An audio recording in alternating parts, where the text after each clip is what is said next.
Now let me welcome on to the field of 68 new Georgetown head coach, Ed Cooley. Ed, how's it feel being down in DC? Different, a little bit different. Miss the beach a little bit, right? Miss the beach, miss the Italian food in Federal Hill, right?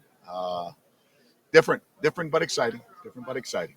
Yeah, it's. I mean, you're not wearing anything right now that's Georgetown, but I saw you in July at Peacham, and it was weird. It was. It was weird seeing you. You got Mark Fox over Yeah. here. Fox is look at losing him. all his hair. Is Fox doing anything? Yeah, he ain't doing a damn I don't thing. think he does anything. He ain't doing anything over there. What's been the biggest adjustment for you so far? Because you had it going at Providence. I don't want to say you didn't have to work, but you had the thing rolling to whereas you probably didn't have to work nearly as hard as you have had to get this Georgetown program back to where you want. I would say this, Jeff, the experience being at Boston College when we took Boston College over, the experience of going to Fairfield, taking that over, the experience going to Providence, taking that over, has prepared me to take on this challenge. And it's a major challenge where we're going to respect history and tradition. I'm just going to do it a different way. I do understand what I left. I do. And I'm really proud of the team that we had that helped build that, with Steve Napolillo, now the AD, Ken Sicard, now the president, with Bob Driscoll and Brian Shanley. I'd be remiss if I didn't talk about the CFO. When you talk about alignment, Providence College is elite with alignment. And then you look at that fan base that was built. That happened over time. That didn't happen overnight. And that is something I'm really proud of, right? Was it really hard to leave? 1,000%. I mean, you're leaving home. I'll always be from the city. I'll always be from the state of Rhode Island. I'll always love and care for that. I'm going to cheer for Kim and Providence more than any coach that's probably ever worked there that left, because I'm from there and I get it. But at the same time, guys, everybody says, hey, why Georgetown? Why? Change. I think in all of our lives, change is healthy for everyone. I think when you live in an area for your whole life, every now and then change is exciting. It's reinvigorating. The Big East is still the best conference in America, so I didn't want to leave the Big East. But change was in the air, and that's okay. And I understand the bitterness, the anger of everything that comes with change. And it should be. Maybe I would be in that boat if I was them, but that is a fan base and is second to none. And I promise you, I'm excited to go back there. It'll be emotional, but at the same time, it's rewarding. You think you're excited? I was there for the Chris Beard return to Lubbock. It's okay. It's okay. Like, people make a big deal. It's college sport. It's sports in general. And everybody has their emotions and everybody has their feelings. It wasn't like that. And I'm going to walk in and say, this is something that we built together. So it is what it is, my brother.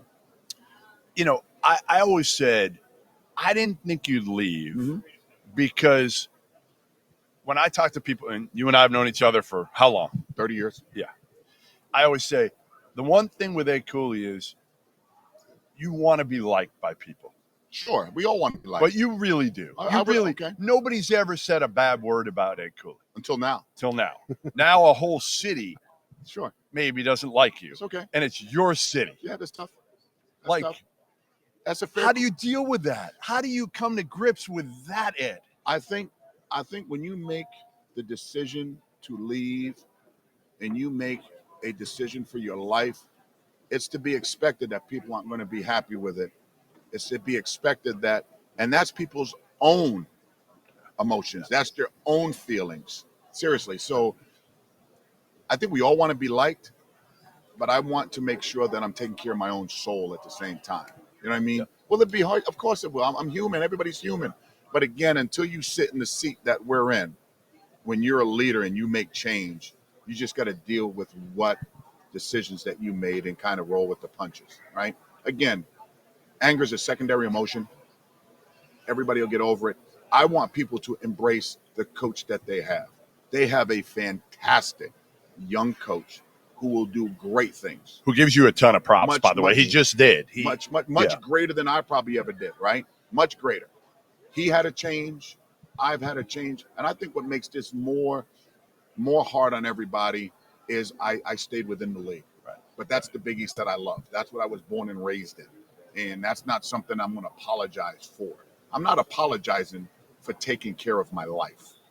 End of discussion. No matter what people think or what the narrative may be of why. The why is change. Exclamation point. So you mentioned earlier about building the fan base and growing the fan Mhm. base at Providence. I spent 10 years in DC. I've been to a lot of Georgetown basketball games in the building. How do you develop that? Like, I think the most important thing for Georgetown right now to get this thing going is to make it so that your home court is a fortress, right? You need that in the Big East with how tough it is. You do. How do you grow that fan base? I think more people. I think you grow the fan base first with your students, right? You know, we got to get our students to the game. And what comes first? Do you win first and then people come? I think it's a combination. Give us a chance. Watch us grow together, right? Between support, donations, season ticket sales, marketing. What comes first? You know what I mean? You know, I think we have a history of being program builders, builders of men, builders of culture, and then we win. It's just a matter of time, right? Okay, you can say Georgetown's this, now Georgetown's that. What was? I could give two shits about legacy. I'm not here for legacy. I'm here to win. I'm here to graduate young people, and I'm here to make change. That's what I'm here for. Anything beyond that is gravy, right? It's just, well, they'll come, right? And we need them. And I know everybody that's going to watch this, come on out and support us. Hey, let's go through the hard times together. So when we're at the mountaintop, we celebrate as one. How quickly do you think you can get Georgetown back to the tournament? You sound like everybody in the building today. Well, but it's true. Listen, you know, the positive is you can flip a program quickly because of the portal now, NIL, which you have, no doubt, at Georgetown. But again, this year's team in this league, it might be a little bit much to ask you to be able to do it in a year. If there ever was a year to make a change, this wasn't one. Yeah, right. When you see the level of teams that are in the league and what you're overcoming, but it's opportunity every day knocking, right? Mm-hmm. You got to play the game. Well, this team's great, that team's great. Yeah, everybody's great. Everybody said, you know, Marquette was picked, what, 9th? Yeah. Hey, play the games and then let that play out. And if it's not what you as the fan or the media want it to be, buckle up. Just sit back. It'll happen. You're stepping into a position at a program that has not had a Thompson or a former Thompson assistant in that role, or a former Thompson player, Patrick Ewing, in that role in 50 years. Yep. Do you feel the weight of that? Do I feel the weight? Hell no. Why would I feel the weight of it? It's a job. It's an opportunity. I'm going to respect that tradition and legacy of Georgetown's, you know, winning national championships. I'm going to respect the former players, the players that are coming, the community of which I'm in. But pressure to me is a privilege, right? It's a job, man. It's a job. And I'm going to respect that. If I'm going in there looking at and be overwhelmed by it, you're not going to be you. I'm going to be me. Whether you like it or you like it, I don't care what you two think. I have a feeling that's not a problem for you being you. I don't. I don't care what you think. My job is to reestablish one of the iconic brands in all of intercollegiate sport and academia. My job is to create an energy and an enthusiasm where people are going to be like, I got to get a ticket. And for all of you that are watching right now on this, I highly recommend you get some season tickets now, because I've said this in multiple times. The last time I checked, it worked. All right, if you need some added security before you go back Yep. in the, what is it, the Amica Center Amica now? Mutual Amica Pavilion. Mutual. I know how to get. There's a lot of different ways to get into Amica. Oh, you know them all. I'm pretty sure. You might have to helicopter in. No, I remember sneaking into it as a kid. Trust me, I know a lot of ways, and I can tell you they do a great job there. That student section, the support that they get there, I'm happy for them. I'm not going to lie to you. I've circled one game on my calendar this year that I have to be at. Okay. One game. Okay. I'm coming back from Charleston early just to see that game. Ed. You may be just as disliked as I am. I'm close. I'm not there, but Can we get you guys to walk in together? Hey, here's the deal, though. The fact that if I'm disliked there tells me I did a hell of a job. Yeah, no doubt. Listen, nobody can argue with that. Nobody can argue with that.